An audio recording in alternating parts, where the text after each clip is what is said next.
Primetime local news, serving the Lakeland and Midwest regions. Good evening and thanks for joining us. High wind gusts in the Lloydminster area caused power outages throughout the city. ATCO reported that 2,300 people were without power beginning at 10 a.m. this morning due to the high wind speeds reaching over 40 kilometers per hour. High wind speeds also play the role of a power pole landing on a truck on the 57th block of 43rd Street. Many businesses and traffic lights throughout the city did lose power for most of the morning and afternoon. Power was restored to most customers around 2 p.m. Today is Kick Cancer's Butt Day across Canada for the Great Cycle Challenge, and one local cycler is looking for the community's support. Jared Russell has been taking part in the Great Cycle Challenge for years, and today all donations across the country up to $1 million will be matched by a Canadian family. He has been helping to raise money for a boy fighting brain cancer. Yeah, the video it really touched me. It's pretty awesome to get the community together and just help me and the child and at the States. It's pretty good. Russell broke his collarbone earlier this year, so he hasn't been able to train as normal. But coming up this month, he will be having a few events to raise money towards cancer research. We've also organized an event on the 29th of August at Bud Miller. So we're hoping to have families come out and ride or walk for a 1, 3, or 5K event. Pizza in Lloydminster has also offered to do a pizza night from 3:30 to 8 on the September 9th, which will also help fundraise for Jared's race this year. If you would like to donate, visit Jared's page on the Great Cycle Challenge website.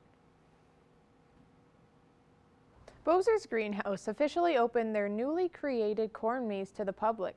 Connor Chan has more on how it was created and what residents can expect. David Larry, one of the owners of Boser's Greenhouse, joins us here today on Primetime Local News, and we're talking about the unveiling of their brand new corn maze, which is now officially open to the public. So, David, I guess first things first is, why did you guys decide to build a corn maze? Well, honestly, it's been something that I've been thinking of doing for 4 or 5 years. We have a commercial greenhouse here in St. Walburg. And we were looking at ways to expand our growing season because we do our big spring bedding plant run. We still have trees and shrubs throughout the summer.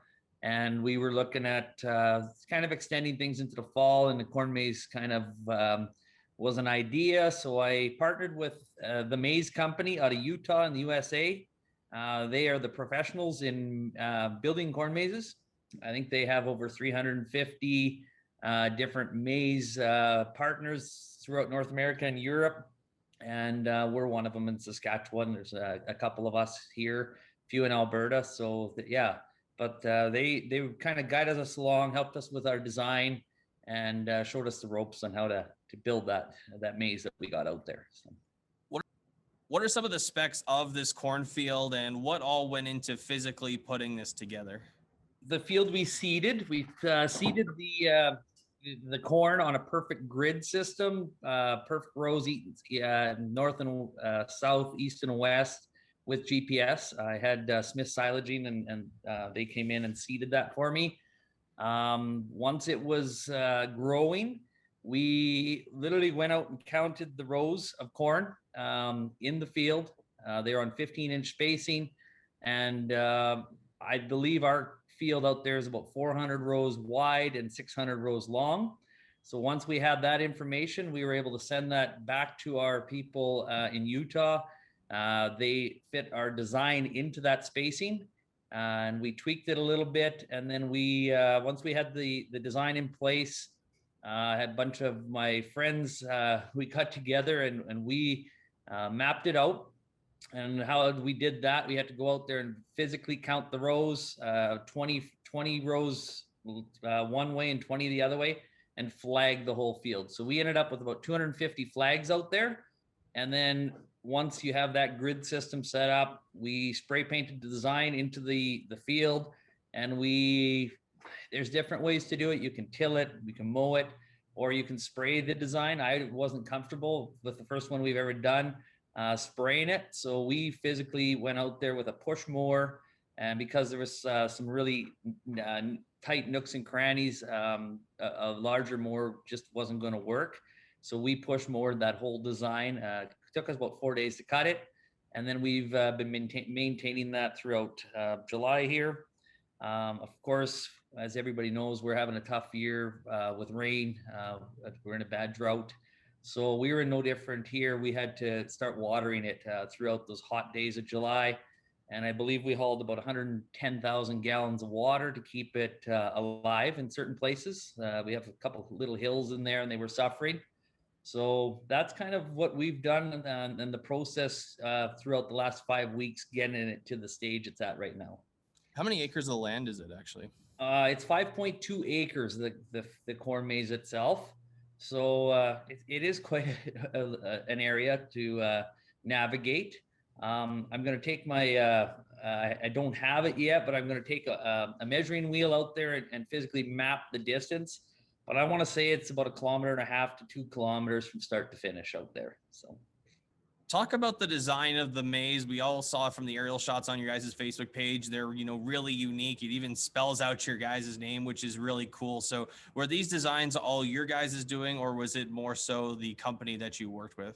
They've done it for 20 some years. There's piles of pictures of past mazes you can look at and kind of get ideas from. I chose sunflower for of course the greenhouse. It was a flower. I liked the design. St. Walburg's famous for their wild blueberry festival. Unfortunately, it's not happening this year, but we have 3 blueberries in that design as well. And there's 2 bumblebees in there, which all kind of fit into the greenhouse theme. I wanted our name in it for the first one. I wanted the year. If it doesn't turn out, at least I've got that as a memory. It'll be, we'll have that keepsake of our name and the year and the design. So no, there was just all the ideas I had, and they just helped, fit it all in. And just to wrap things up, David, what are the admission prices along with the hours for the maze? Admission is $12, and that's for ages 2 and up. And that gets you everything else on the farm. We have in the greenhouse some games. We have a big Adirondack chair that I had a local guy in Maidstone build for us. So a great family photo shoot opportunity. It's 8 feet tall, 4 feet wide. You can fit a whole family in the chair. So it's kind of cool. One of the big attractions, I've had some friends over and their kids. We have a corn box, which is literally some square bales in our greenhouse. We've made a big rectangular. We threw a tarp in it. We lined it, filled it up with corn seed. So instead of a sandbox, they call it a corn box, and the kids can go and play in corn seed. So they're having a blast with that. We got a couple more attractions. We're working on a wagon rides. We're got another night or two of retrofitting our wagon. We rebuilt it all, and we'll be offering wagon rides on select dates, probably mostly on weekends. We'll have refreshments and light snacks and things here that people can purchase if they feel up to it. And some special dates coming up as well. August 20th is our first big one.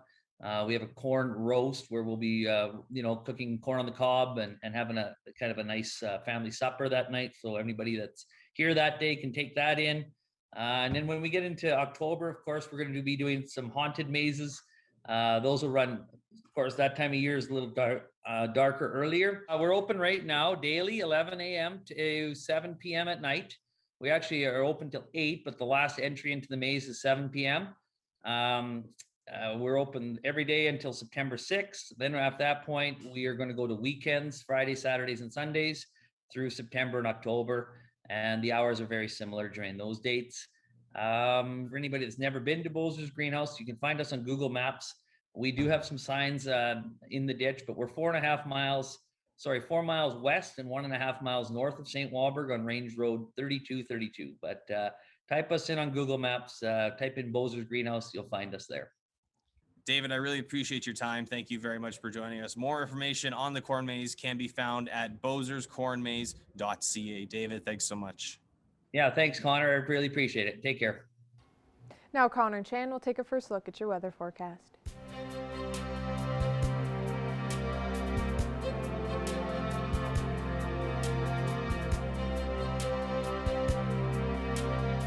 All right, thanks very much, Jasmine. Yes, it is a great day to go to the Court Maze as it officially opened today out at the out there. So if you do want a chance to go out there and see it over the course of the next couple of days, you could do so because we're going to have really nice weather. We just had lots of wind today, continuing on as we did see earlier on. Lots of wind caused lots of problems throughout the city, including power outages and, of course, that power pole on that 57th block of 43rd Street. But 21 degrees is what we're sitting at right now with some cloud coverage and some sun mixes as well. A little bit of rain passing through in parts of northern parts of Saskatchewan, traveling eastbound back through Prince Albert, and well, we can see that in the northern parts here, but I'll touch on that in just a little bit here. 21 in Vermilion, Marwayne, 18 in Bonnyville and Pearceland, 23 for Vegreville and Edmonton, along with North Battleford and in Macklin as well, 15 for Meadow Lake and 16 degrees in Green Lake. So taking a look to that satellite radar map, a lot of that is, like I said, make its way through the Saskatoon, Prince Albert areas once again here, and then we could see another system around the later part of the evening going up further northern in Alberta towards the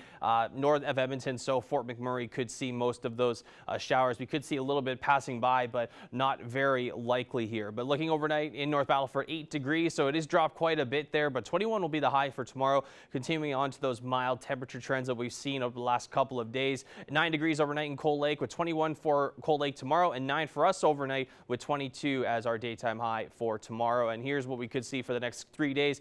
Very warm weekend here, 30 degrees expected for Friday, and then 35 we'll see that on Saturday. So we're doing quite a bit of a jump from what we saw in the midweeks to heading into the weekend. We could see temperatures in those 30s for Friday, Saturday, and on Sunday, and then things will start to get back to normal by next week, where we will see those temperatures back to 23 to 24 degrees or so, and mainly around our August averages. That is a look at your weather forecast for now. We'll have more primetime local news coming up after the break.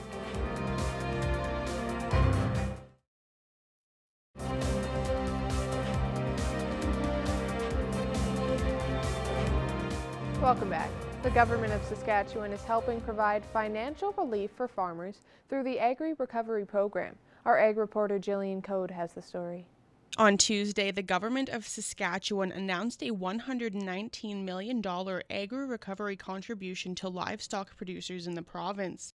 The much-anticipated announcement will help producers maintain their herds. And what that really equates to is about $100 a head. We're obviously going to do this through agri-recovery, and we're hoping the federal government will come on side with us and put in their 60%, and that would get us to the $200 a head. Saskatchewan's Agricultural Minister David Merritt says the Prairie provinces collaborated on how to provide support for their farmers. We've been in communication with our counterparts across Western Canada to come to terms and come to where we thought was a good place to land at the $200 per head for the livestock sector. Obviously, they needed it really to help secure feed or water. This summer's drought has been more widespread than in previous years, which is causing a feed shortage for producers across the province. You know, people are having to go a long ways for feed if they can find it. And so there's an added expense, not only just for the feed, but also for the transport. So with this money that's available, that's going to alleviate some of that. Alford says the Saskatchewan Stock Growers Association is hoping that the provincial and federal governments will take time to reevaluate the support systems that are currently in place for producers. He says that without a long and snow-filled winter, producers across the country could be dealing with worse conditions next year. There's areas in the province that if one area is dry, another area is a little bit wetter, and you can pull feed out of the north, or if it's dry in the north, you can pull it out of the south. This year, you know, producers are having to get quite creative with feed because, you know, this drought isn't a new thing. The last 3 or 4 years have been dry, and the lack of snow and longer winters has depleted the feed supplies that were there. Saskatchewan has requested an additional $178 million from the federal government for the cost-shared agri-recovery program. Application details are expected to be released in the following days. Jillian Code, Primetime Local News. The CPCA PR Tour is making its 7th stop this weekend in Meadow Lake. Evan Kenny and Greg Buchanan have more on how this weekend will affect the Canadian Championships starting August 18th. Well, I'm pleased to be joined now by the voice of the CPCA, Greg Buchanan. Greg, thank you very much for taking this time and chatting with me. Well, thanks for having me, Evan. Now, Greg, Friday night kicks off the 3-day event in Meadow Lake. Now, obviously, this is the last show on the CPCA tour before the Canadian Championship here coming up. And Bucky, is it safe to say this is really crunch time for some of those drivers looking to make it, say, the top 4 for that end dash at the finals there? Yeah, I think if you relate it to the chuck wagon track in general, you're going around that third corner right now. Fourth corner is within your sights. Then the home stretch is the Lloyd final. So you're close to that fourth corner right now, ready for that home stretch. And keep in mind, there's a key number to keep in mind as we roll into Meadow Lake for 3 days there. And then, of course, the Dan Around Tough CPCA finals. And the key number is 7. So there's 7 race nights left to qualify for that final day in Lloydminster to race for a Canadian Championship. So you have 3 days in Meadow Lake, all points. The first 4 days of the Dan Around Tough CPCA finals is all points. So you want to be in that top 4 at the end of racing a week from Saturday at the Lloyd final. So there is going to be definitely a lot on the line here this weekend in Meadow Lake. And if you're not in the top 4, you want to make that top 4. And then keep in mind too, the top 12 drivers in the CPCA driver standings also get an invite to the North American Chuck Wagon Championship next year. So it's a top 4, it's a top 12, a lot going on, and it's a big weekend indeed this weekend in Meadow Lake. More riding on the line, say, than even past years, like you said, with that NACC qualifying now in there.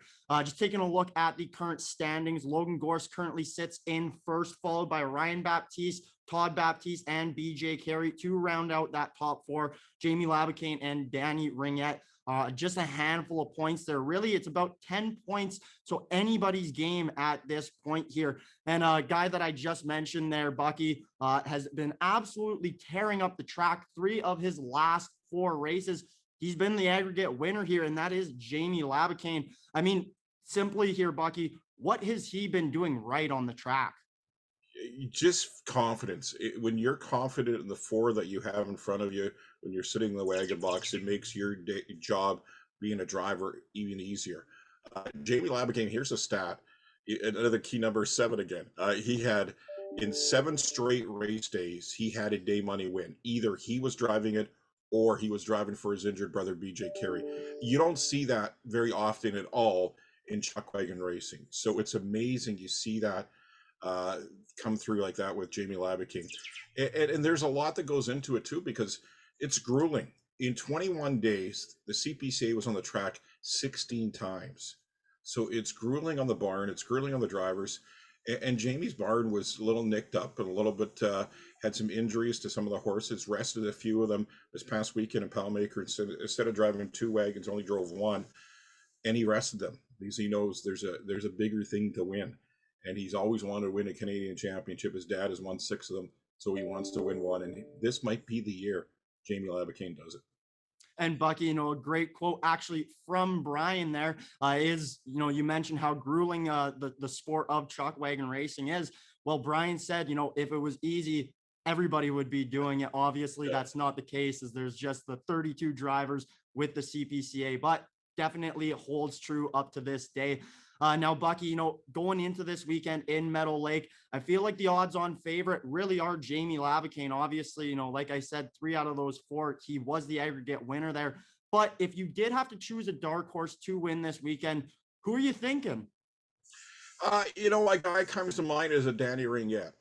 We saw what he has in his barn in Little Pine. Won a day money, won a show there, and he's knocking on the door. He's in 6th right now. Jamie Labicane, you got to consider him too.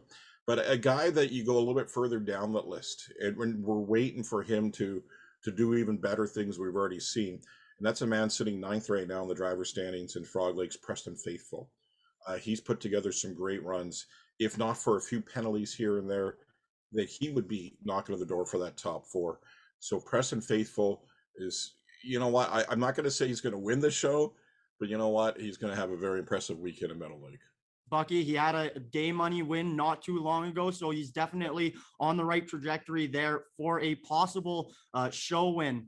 Greg, should be exciting going forward. Meadow Lake starts off Friday night. Thank you very much for taking this time and joining me. Thanks, Evan. Now we're Connor Chan will take another look at your evening forecast.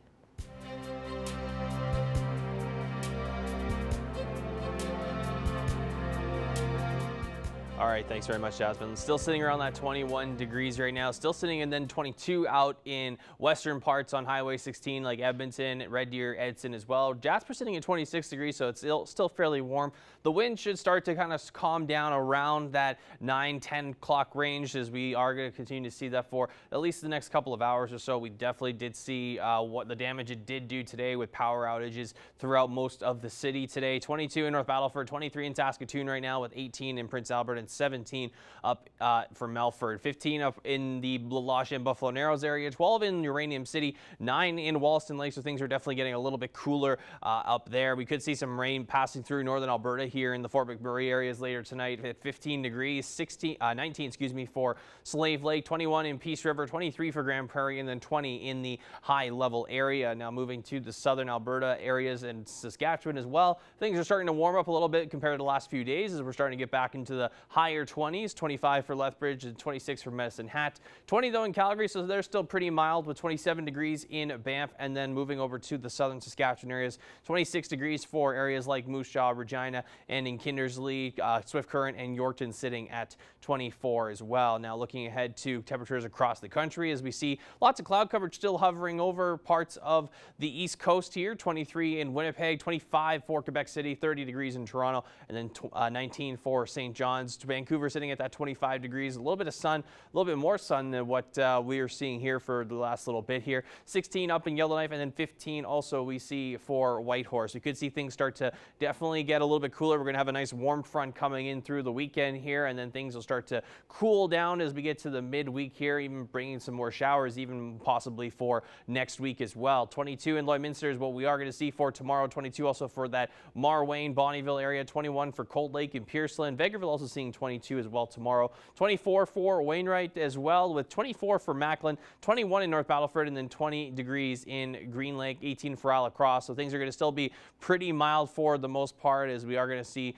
things get really warm by Friday. And here's how warm it is going to be. 30 degrees expected for Friday with clear skies. 35 could get as high, maybe even as 36 though for Saturday. 33 degrees on Sunday, and then as you can see here, things will definitely start to drastically taper off here, as we could start to see some rain even coming in starting on the Monday, which would be nice, even though we'll start to see these cooler temperatures a little bit later in August as opposed to July, which would have been a little bit nicer for the farmers and for people's gardens, of course, as we've had a little bit of a drought and heat warnings over the course of the summer so far. 18 on Tuesday, and then 22 degrees on Wednesday, as we are going to start to see our temperatures get within those August averages for our daytime highs and daytime lows. That is a look at your weather for now. We'll have more primetime local news after the break.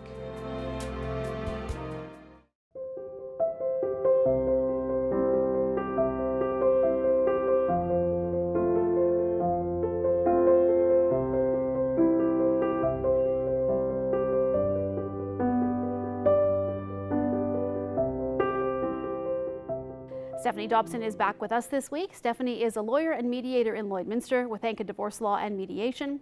And Stephanie, today we are talking about something that can get very complicated, and that's the scenario involving step families. So we're going to go through some tips today. And Stephanie, I'd like you to start off with the first tip, which is basically, in a relationship like this involving step families, take your time. Tell me about that and the reason why.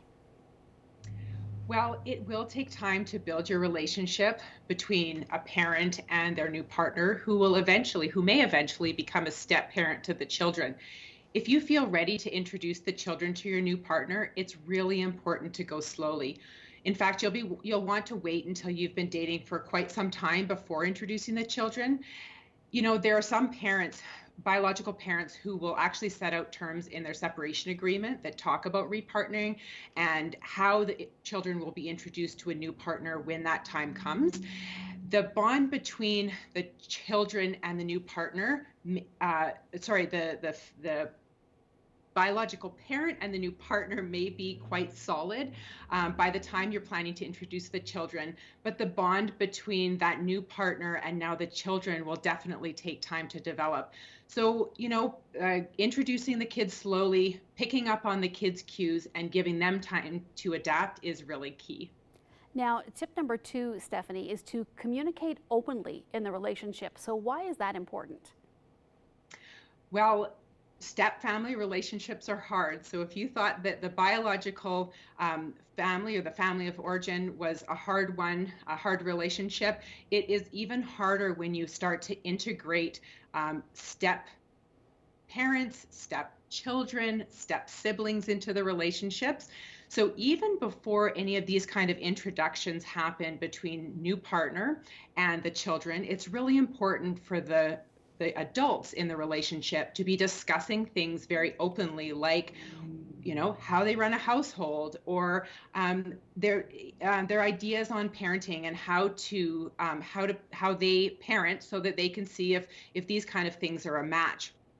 And once these introductions start, now that's when the really hard stuff is about to begin. So there may be things like resistance by the children, trying to get accustomed to how the biological parent and the step parent want to run the household, and even how each of you parent. And then layering on top of that, we've got step siblings. So it can be very, very difficult. And so to have that bond and the open communication between the adults in the relationship is so key.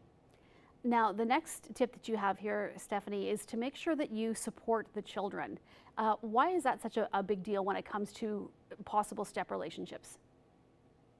So there's 2 ways that I want to highlight here that you can support the children: support them in their own relationships, and then to support them in their transitions. So let's first talk about in their relationships. So the children will maintain a bond with their family, who's now in 2 homes. So they've now got really a family in dad's house and a family in mom's house.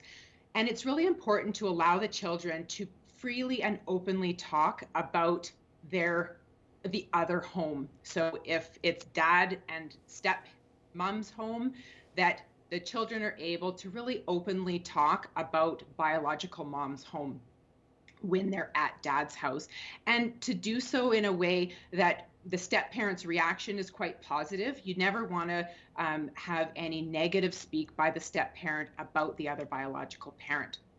Second, let's talk about their transitions. We know that exchanges, when I say transitions, I mean exchanges between mom's house and dad's house. And we know that that is one of the most stressful times for children, is to settle into either home. There's going to be differences in routines. There's going to be differences in expectations, in acceptable behavior. And what we want to do is to try to allow children to have that space and to really settle in and have patience with them as the children transition into your home, which would be the step family home. Now, this next one is a tough one, Stephanie. It's basically saying defer any discipline to the biological parent, and that has to create obviously some trouble, or could create some problems in a relationship. But why is this something that you need to be concentrating on? You know, I have to say there are lots of different opinions out there about the role that a step parent would play with respect to disciplining their stepchildren. And a lot of it will depend on the stage of the relationship, how, you know, when have the kids been introduced to this new partner?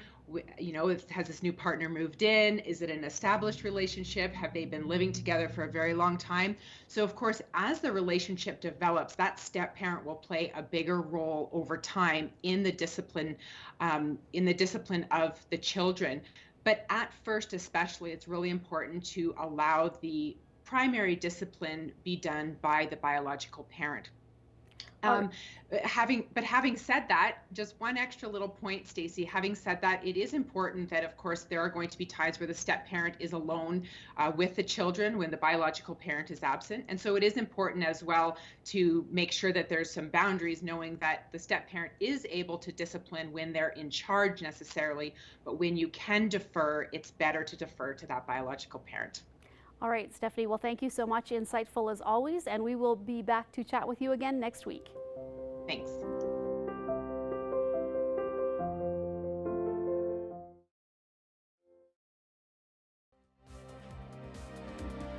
I'm speaking with Rochelle Horn, the instructor for Interior Design Technology at Lakeland College, Thank you so much for joining us today. Now, what exactly is the program being recognized for right now?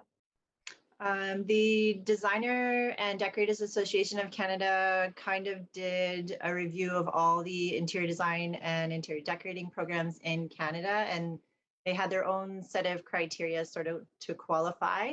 And they have recognized our institution as one of those programs. So we're pretty excited. Yeah, and how was reaction from Lakeland College when they were recognized for this? Very well received. It was, to be honest, we didn't even know we were under review by them. So it was kind of a surprise to get the news in the first place. But already we have a student who's been awarded sort of a scholarship membership through them. And so we'll kind of see where this relationship can take us. Could you expand more on what exactly is all involved with being recognized for this association? Well, it's kind of the only one in Canada that's recognizing both decorators and designers. And so there's some exams that students can write after they graduate if they complete a degree and have so many years of work experience to become a registered designer. And some of our students go more so the decorators route. So it's an opportunity to recognize both of those sort of spectrums. And so not just one sort of category of graduate from the program. What does this mean for students in the program? How will they benefit from this? So being recognized means that our students can join as a student member, which right away will give them networking opportunities. The DDA has been offering, especially in the past 2 years, I would say, lots of webinar and information sessions. So it's not just product or trends information. They also support their members with like business development or marketing strategies, which is something our students could benefit from right away. And is this the first time for Lakeland College that their interior design program has been recognized for this? This is the first time that we've been recognized by the DDA. They've kind of, the association themselves, they're about 28 or 29 years old, but they've kind of morphed over the past 28 or 29 years so that it's now involving both decorators and designers. And so I think that's why they're kind of doing a revamp to see who qualifies to become a future member of their association. And does the program at Lakeland College have some special plans now after being recognized by the DDA? Right now, I think our plan is to kind of evaluate how we can work with the students. I know there is an Alberta chapter, and so we'll look at seeing if we can get them involved with the Alberta chapter for networking opportunities, and that'll kind of be where we start. And is there anything else you want to add for people to know about this, about Lakeland College being recognized for this? I'm very excited. I'm very proud that we have this recognition. Excited for the students coming in with this expanded opportunity, and then also excited for Jordan, who was recognized with the scholarship already. Perfect. Well, once again, thanks so much for joining us today, Rochelle. Thank you for having us. Thanks for joining us on Primetime Local News.